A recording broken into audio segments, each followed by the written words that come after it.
قازا شنگال دکویت استر پارێزگەها میسل ڕێژە ئاکنجیە بە ئاین و نەتەوەین جدا زێدەتر ژێ 450,000 کەسانە. ڕێژە هەری مەزن ئێزدینە. لە ئێستەی هەشت 2004 کەفتیە بەرهێرشا ڕێکخراوە تیرۆریستیا داعش. زێدەتر ژێ 350,000 کەسان ئاوەرە بوون و زێدەتری 6,000 کەسان ژی هاتنە ڕەڤاندن و ماڵ و حالێنوان ژی هاتنە وێرانکردن. پشتی بورینە 6 ساڵان نەها جارێکادی ڤەتگەرنە سەر جهێن خو.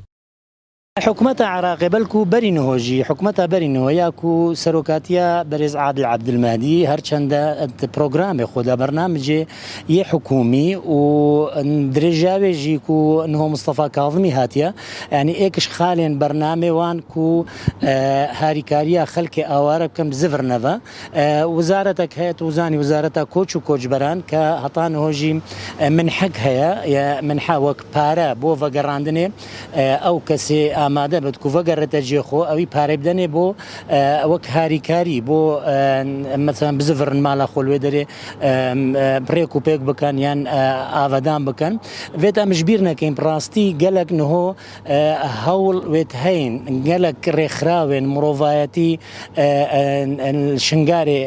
آماده نهوجی کو هاریکاری خلق آواره بکن اشعالیه امنی و راسته از بجمتا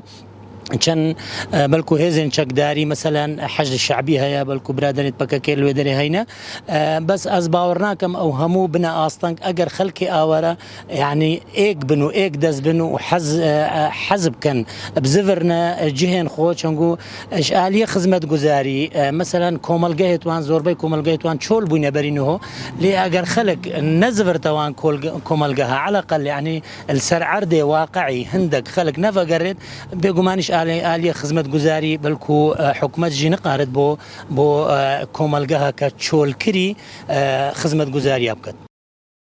پشتی وی کارساتا لشنگال بستر خلکوی هاتی و آواره بوین رژکا مزن قستا پارێزگە ها دهوکی کرو. هفده کمپین آواره این شنگال نهال دهوکی هنو. لی 15 نیسان دست به وگریان کریوتان ها 5700 آواره وگریان و پروسه یا بردوامه. جير الفرمان وراسبادن ريفابريا جي سي سيل دهوكي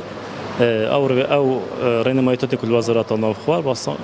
ريك وكيلنا بخالكي كيف بقرن نوف كامبادا اصلا كاريت امت كنشت كان ام نوبت هميان نبيسنا كل ليستا كام دنا جي سي سي بريكت خويت تايبات قال شدت امن دنا جستي الصحيله وديسون سيطره ديت ايت كل درباز بن الكردستان وادگرم با شنگاله دل استبانچیت بشیم ما آگادار که ام دوی خلکی آگادار کن دی درباز کن با شنگاله کارت کارگریت کم بله وقت الکمپ درد کردن ام تعاده کلی وادگم که بعد کمپ درد کردن فرما که با تجدید کن که بعد فلان رکفت فلان تاریخ کناف کمپ دادر کفت